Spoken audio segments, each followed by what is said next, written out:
Aló, hola. Se te escucha. Ok. Hola. Ok. Bien, las síntomas, sí, ya eso lo dije. Estaban los síntomas. Ok, la falla en el crecimiento, la falta de amígdalas y adenoides, eh, las enfermedades en las articulaciones, especialmente en las rodillas, que se manifiesta como una artritis reumatoide juvenil. Con relativa frecuencia también está asociada... Suriani, ¿tú sabes lo que has dicho? ¿Tú sabes lo que ¿Ah? has dicho ahorita? ¿Estás consciente de lo que ¿Qué? hablaste? De que esta enfermedad te da una artritis crónica juvenil. No, es enfermedades de articulaciones, pero que son Oye, he quedado similares, espantado, asustado de similares a que la... podamos decir cualquier tipo de término sin saber lo que se está hablando, ¿eh? ¿Cómo tú vas a hablar de una artritis reactiva, compararla con una artritis crónica juvenil? ¿Eh? Hey, estamos a otro nivel ya. Ya son temas que hemos estado viendo y no podemos hablar la misma cosa, ni cualquier cosa. Sigue adelante, pero estoy notando como que no están concretando, ¿eh? No están concretando. Adelante.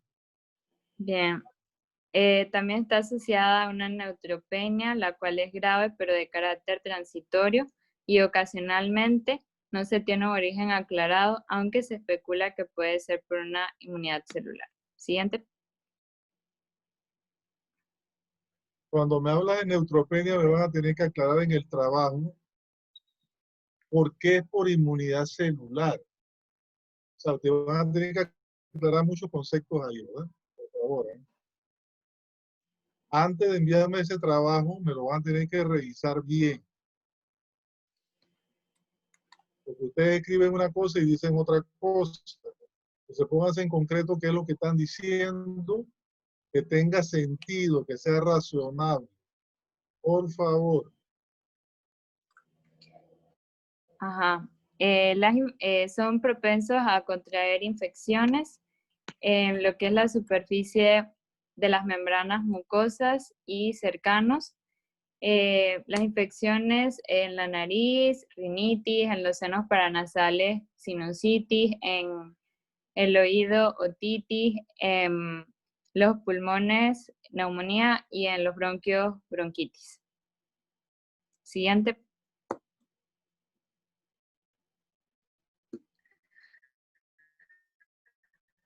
Ok. Las infecciones que afectan a los pacientes con ALX están habitualmente provocadas por microorganismos que una persona normal destruiría o estreptococos. También se ve que las amígdalas y los ganglios linfáticos están reducidos en tamaño. Siguiente. Ok. También se dan lo que son las infecciones por bacterias piógenas, o sea, productoras de pus que tienen neutrófilos.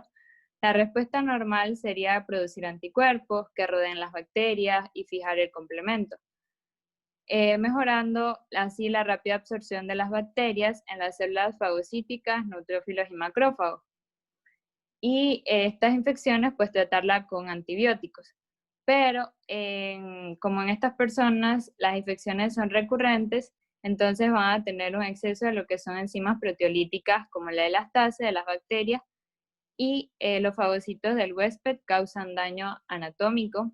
Los bronquios pierden su elasticidad y se convierten en el sitio de enfermedades crónicas. Si los hombres afectados no reciben un reemplazo de gamma globulina para prevenir las infecciones piógenas, eventualmente van a morir de una enfermedad pulmonar crónica. Ya. Maylicin Centeno, doctor.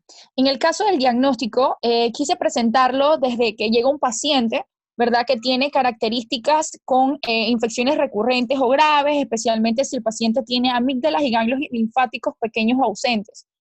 A este tipo de pacientes se les debe asociar o no descartar lo que es una gamma globulinemia ligada al cromosoma X, lo que es una inmunodeficiencia primaria. Entonces, a partir de una historia clínica lo que es la exploración física, pasamos, ¿verdad?, a lo que es la pregunta de si el niño tiene fiebre periódica o no la tiene. Una fiebre recurrente o periódica es aquella que se da 3 o más episodios en 6 meses y con un intervalo libre entre los episodios febriles. Este intervalo puede ser típicamente regular o irregular. Cuando el intervalo es irregular, el diagnóstico diferencial es muy amplio, pero o el diagnóstico que más se da a valorar es una infección vírica de repetición. Entonces, si en este caso el niño presenta lo que es una fiebre periódica, entonces hablamos de lo que es un estudio etiológico multifactorial que puede incluir lo que son incluso neoplasias y otras afecciones que me pueden estar provocando estas infecciones. En el caso de que no es así, entonces hacemos un estudio complementario de primer nivel, que son los que observamos en la gráfica, en las tablas 6 y la tabla 5, en donde son principalmente el análisis sérico de las inmunoglobulinas, en donde vamos a observar que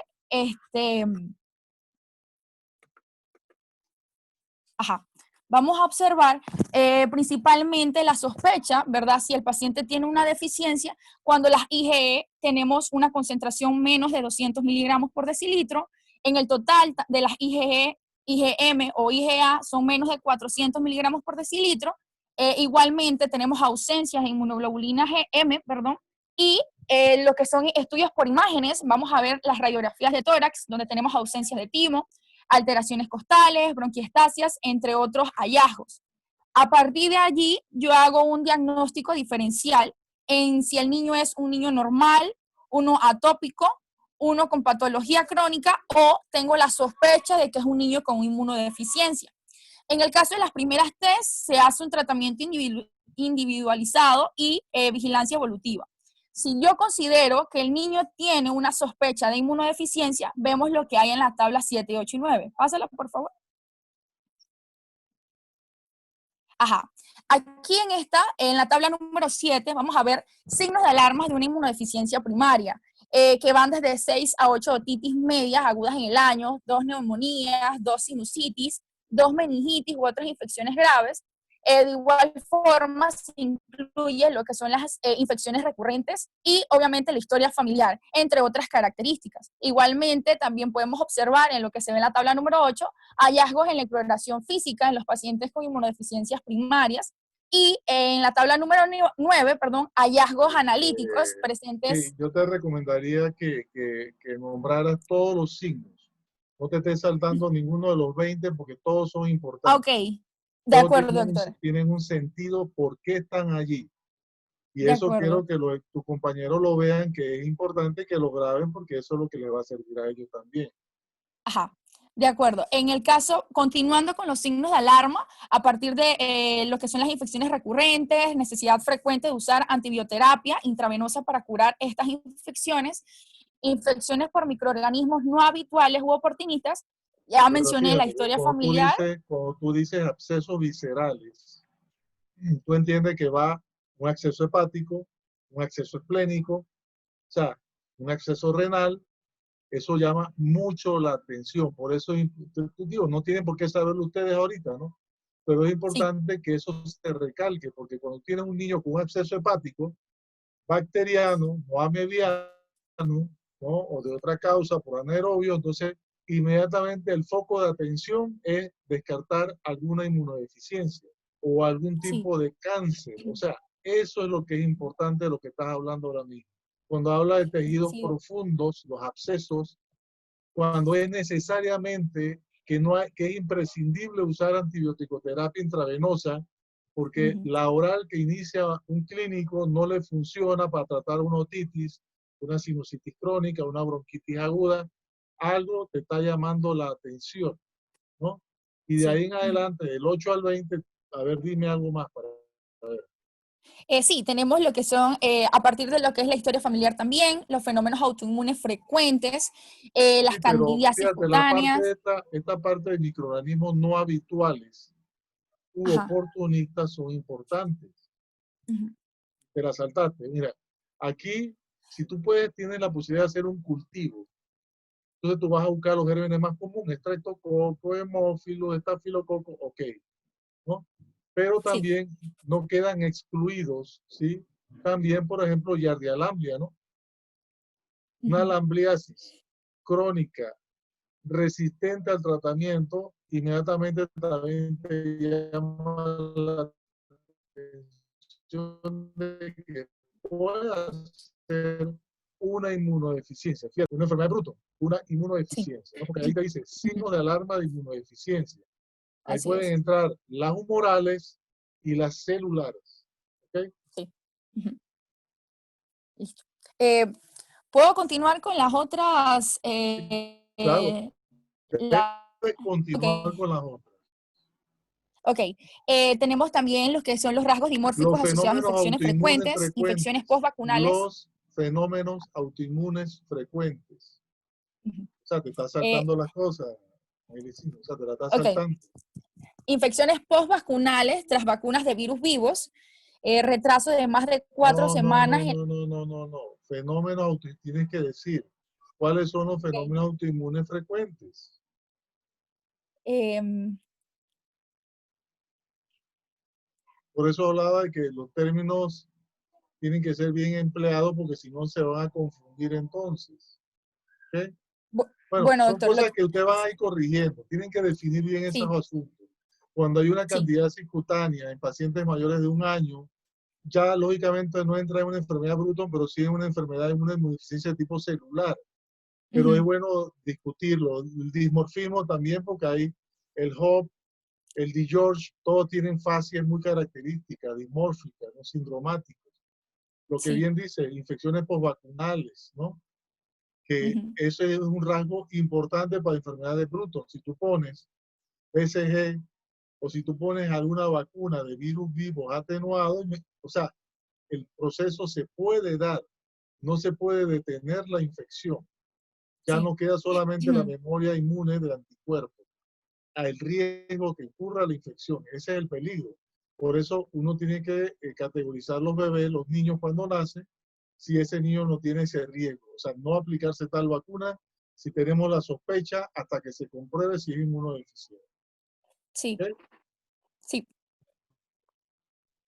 Adelante. Retraso, sí, retraso de más de 4 semanas en la caída del cordón umbilical, las concentraciones de IgE mayores a 2000 UL por L sin otra causa aparente, sobre todo en infecciones cutáneas o respiratorias graves o recurrentes, fiebres recurrentes o persistentes, bronquiestasias sin causa aparente, microorganismos comunes que producen clínica grave o infecciones recurrentes o complicaciones poco habituales. Ya mencionado, como lo mencionó el doctor, el retraso del desarrollo y crecimiento y diarrea persistentes en niños menores de 6 años.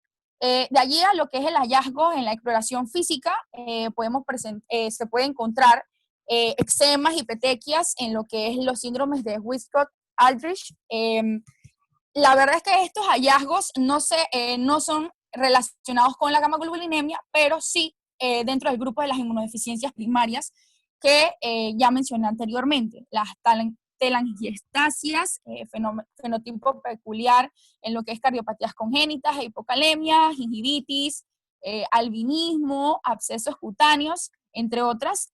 Los hallazgos analíticos presentes en algunas deficiencias podemos mencionar lo que son las neutropenias, también los neutrófilos aumentados, linfopenias, trombocitos, trombopenia, que ya lo mencionó mi compañera Natalie, hipocalemia, hiperuricemia, eosinofilia, entre otras. Pásala, por favor. Bien, entonces, si yo considero, a partir de todo esto que ya mencioné, los signos de alarma, los hallazgos en la exploración física y también a través de lo que es la análisis de la neutropenia y demás, entonces se envía al niño a lo que es el servicio de inmunología y se realizan otros estudios de segundo nivel. En estos estudios hablamos de los que son cuantitativos, cualitativos y otros. En los cualitativos vamos a ver lo que son las serologías vacunales, que es lo que mencionó el doctor también, de que estos pacientes no tienen la capacidad de producir los anticuerpos contra estos antígenos proteicos ya sea tétano, difteria, neumococo, Haemophilus influenzae, y van a sufrir entonces la afección. En los estudios cuantitativos, lo que es el fenotipo linfocitario, lo que son los marcadores de superficie, los receptores de las células B, CD3, CD4, CD8, CD19, perdón, o CD20.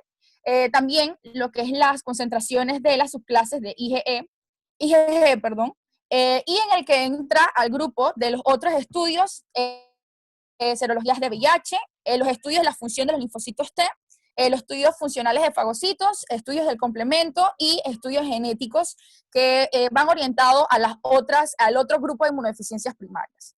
Pásalo, por favor. Entonces, al llegar al punto de considerar si tengo o no una inmunodeficiencia primaria, si el paciente, al final, perdón, el doctor establece que sí tiene una inmunodeficiencia, podemos entonces llegar a la tabla número 12, en la caso de la que es primaria.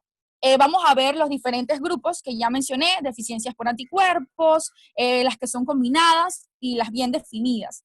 En el caso, aquí viene la importancia de lo que es el diagnóstico diferencial, puesto no solamente la gamma-globulinemia ligada al cromosoma X se caracteriza por infecciones frecuentes y concentraciones disminuidas de inmunoglobulinas, sino también estas otras dos entidades bastante importantes. En el caso de la inmunodeficiencia común variable, que es un trastorno caracterizado por bajos niveles de inmunoglobulinas en el suero y mayor susceptibilidad a infecciones, vamos a ver que la causa exacta de los niveles bajos de inmunoglobulinas del suero no es conocida. Entonces, esta es una forma relativamente común de inmunodeficiencia y de allí la palabra común, y el grado y tipo de deficiencia de inmunoglobulinas del suero y la conducta clínica varía de paciente a paciente y de allí la palabra variable. En el caso de una inmunodeficiencia combinada grave, igualmente presenta las mismas características. Sin embargo, relacionado a lo que es la parte genética, el gen afectado aquí no es el BTK, como en la gamma-globulinemia ligada al cromosoma X, sino el gen IL2RG, que codifica la cadena de gamma común. Pásela, por favor. Entonces, a partir de todas las manifestaciones ya mencionadas y lo que vimos en lo que es el diagnóstico, ¿verdad? Lo que son los signos de alarma y demás, en un paciente con gamma-globulinemia vamos a ver lo que son las otitis, en el momento de la historia clínica, las otitis, neumonitis, sinusitis, también las infecciones bacterianas graves que ponen en peligro la vida, como la sepsis, meningitis, celulitis o empiema. La escasez de tejido linfoide, pues vamos a ver que los adenoides están pequeños y las amígdalas y los ganglios linfáticos en el momento del examen físico. En el caso de los descubrimientos de laboratorio, la reducción marcada de todas las clases de inmunoglobulina, vamos a ver que las inmunoglobulinas G típicamente tienen una concentración menor de 200 miligramos por decilitro. Igualmente, las concentraciones séricas de IgM e IgA son típicamente menos de 20 miligramos. Hay que prestar atención en lo que es las concentraciones séricas de IgM, puesto que en las inmunodeficiencias la concentración de IgM es casi baja en la mayoría de las veces. Los números de los marcadores, como ya mencionamos, por ejemplo, en la CD9 tienen una una concentración menos del 1%. Los títulos de anticuerpos contra antígenos de vacunas ya mencionados, estos pacientes no las producen. La neutropenia grave, entre el menos del 10 y el 25% en las personas en el momento del diagnóstico, y obviamente los antecedentes familiares, como es una enfermedad ligada al cromosoma X. Pásala, por favor. En el caso de establecer el diagnóstico, también se utiliza la herramienta genética. En este punto, los enfoques de las pruebas genéticas incluyen pruebas de un solo gen, el uso de panel multigénico o las que son las pruebas genómicas completas. Entonces, en el caso de la primera, que se escoge el gen de prueba, en este caso es el BTK, se va a dar lo que es un análisis de elección y duplicación dirigida a este gen. Entonces, debido a que aproximadamente entre el 3 y 5% de las personas con una variante patogénica de este gen tienen grandes elecciones incluidas en todo o parte del gen BTK. En el caso de lo que son los panes multigénicos, en los panes multigénicos, aquí el médico podría elegir el BTK, pero no solamente ese, sino incluir otros genes relacionados y hacerle el estudio, que principalmente los métodos que se utilizan es la secuencia, análisis de elección, duplicación y otras pruebas basadas no en secuenciación. Y por último, tenemos lo que son las pruebas genómicas completas, en donde se va a dar es un estudio, ¿verdad?, más completo, que incluye la secuenciación del exoma y la secuenciación del genoma. Pásalo, por favor. Y por último, en lo que es el tratamiento, no hay forma de curar a los pacientes con una gamma-globulinemia. Los genes defectuosos no se pueden reparar ni reemplazarse y no se puede inducir una maduración de los precursores de linfocitos B a linfocitos B y células plasmáticas. Entonces se han establecido principalmente 4 alternativas para tratar a estos pacientes. Primero, con respecto a las manifestaciones, la base del tratamiento es la terapia de sustitución por gamma-globuliniemias, la gamma-globulina por inyección subcutánea semanal, aproximadamente entre 200, prevenirlas. También se da lo que es la prevención de las complicaciones secundarias, más comunes en esta enfermedad son la sinusitis crónica, las enfermedades pulmonares crónicas, las enfermedades inflamatorias y también las enfermedades infección por enterovirus. Vamos a ver que aquí el uso generoso de antibióticos puede disminuir la incidencia de todas estas enfermedades. También otra medida terapéutica son los agentes y las circunstancias que hay que evitar. Por ejemplo, las vacunas virales vivas, pues como ya mencionamos, esto puede tratar la infección en la persona. Entonces, tienen que ser las que son, las que la vacuna, el virus no está vivo.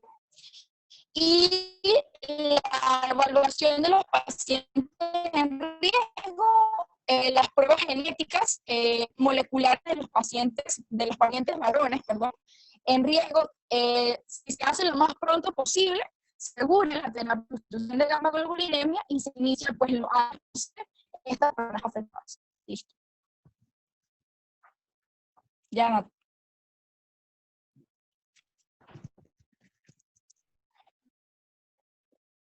Gracias, Natalie. Sí. Pásala. Gracias. Sí. Vayan preparando el siguiente tema. Un comentario breve. Ya les dije lo que tienen que más o menos arreglar, ¿verdad? De acomodar, más que todo. Y sí, no son casos muy comunes. Ahora mismo sí tenemos un caso registrado en todo sentido. Es un niño que tiene 14 años, niño de la comarca, pero que, bueno, 14 años, de lo que estamos hablando. Porque no se mencionó el promedio de vida de estos niños, de estos pacientes, ¿no? Estoy hablando de niños, estoy hablando de varones. Esta es una enfermedad de varones. Sí, no, ahí no hay que pensar que, o sea, uno sospecha cuando es un varón, no cuando es una niña. Es la situación, ¿verdad? Y segundo, bueno, ellos, si se detecta temprano, dentro de los primeros 6 meses, 8 meses, la enfermedad, y se inicia temprano el tratamiento de reemplazo con inmunoglobulinas, bueno, el pronóstico es bastante satisfactorio, ¿sí? Bastante satisfactorio. Yo te ven, este niño de 14 años, tiene bronquiectasia, sí. Ha hecho artritis reactiva, sí.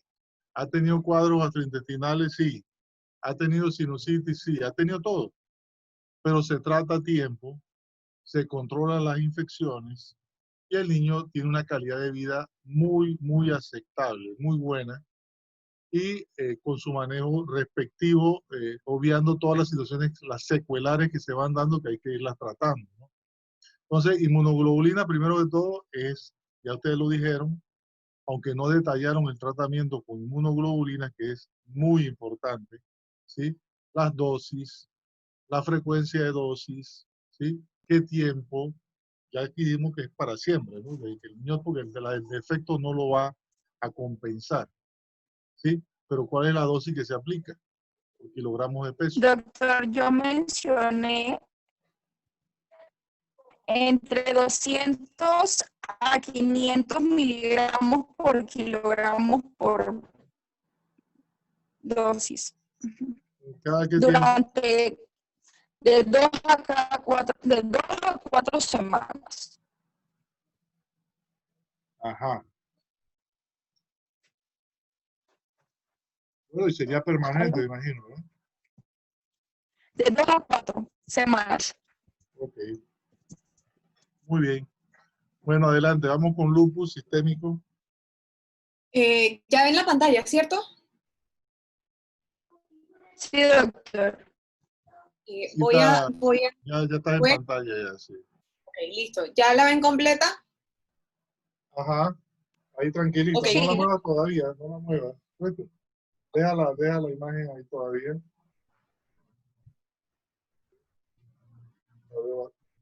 Necesito poner ahí una evidencia, ¿no? Tranquilo. Un ratito.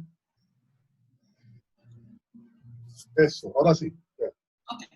Buenas tardes, doctor y compañeros. Hoy mi grupo, conformado por Juan Diego Zamudio y Jonathan Guerra, y yo tenemos el gusto de exponerle acerca del lupus eritematoso sistémico.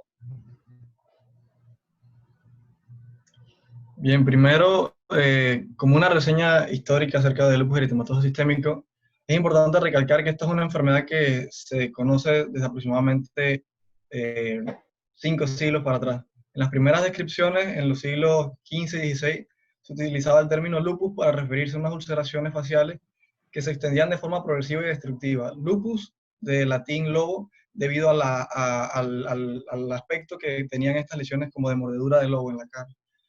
En el año 1833, Biet entonces se encargó de individualizar las lesiones de lupus y compararlas con otras que son parecidas para así poderlas diferenciar. Y también estudió lo que eran el eritema en centrifugación, que corresponde al lupus de tipo discoide. En 1853, después, Ebra y Casenave adoptaron por primera vez la denominación de lupus eritematoso, y ellos también vieron la predominación que hay de lupus por el sexo femenino y por la afectación articular. En 1872, Kaposi describió las lesiones faciales y también él señaló lo que era la posibilidad de una afectación sistémica por parte de lupus. Baer, Klemperer y Schifrin en 1935 dieron entonces una descripción aún más completa de la enfermedad, que se caracterizaba por ser progresiva e incluso podía evolucionar a ser mortal. Se daba en mujeres y sobre todo en la edad fértil. En 1948 entonces se dio un avance con respecto a esto, ya que Hargreaves describe la célula de lupus eritematoso, que es importante para realizar el diagnóstico de esto. En este mismo año también Frío estudió lo que se conocen como los anticuerpos antinucleares mediante la inmunofluorescencia. A partir de los años 60 entonces empezaron a identificar los anticuerpos dirigidos contra el ADN en pacientes con afección renal y con actividad clínica. Y en los años 80 se empezó la descripción de anticuerpos antifosfolipídicos, que ha aumentado entonces el abanico de estudio de anticuerpos con respecto a lo que es la patogenia del lupus eritematoso sistémico. Adelante. Entonces, ¿qué es el lupus? ¿Qué es el lupus eritematoso sistémico? Bueno, esto es una enfermedad autoinmune que se caracteriza por la producción de numerosos anticuerpos contra antígenos, también de inmunocomplejo y de regulación inmune que puede afectar a una gran cantidad de órganos, como puede ser la piel, los riñones, elementos formes de la sangre y sistema nervioso central. También tiene un curso clínico caracterizado por episodios de exacerbación y remisión de la enfermedad. La historia natural de la enfermedad es impredecible y los pacientes pueden presentar síntomas de años o con una evolución de una enfermedad aguda mortal. Es por esto que al momento de estudiar esto y otras enfermedades se debe hacer el diagnóstico diferencial con esto. Enfermedades como puede ser fiebre de origen desconocido, como puede ser también nefritis, psicosis, algún tipo de fatiga. Y el diagnóstico precoz y el tratamiento individualizado va a ser lo que va a mejorar el pronóstico de esta enfermedad. Pásalo, por favor.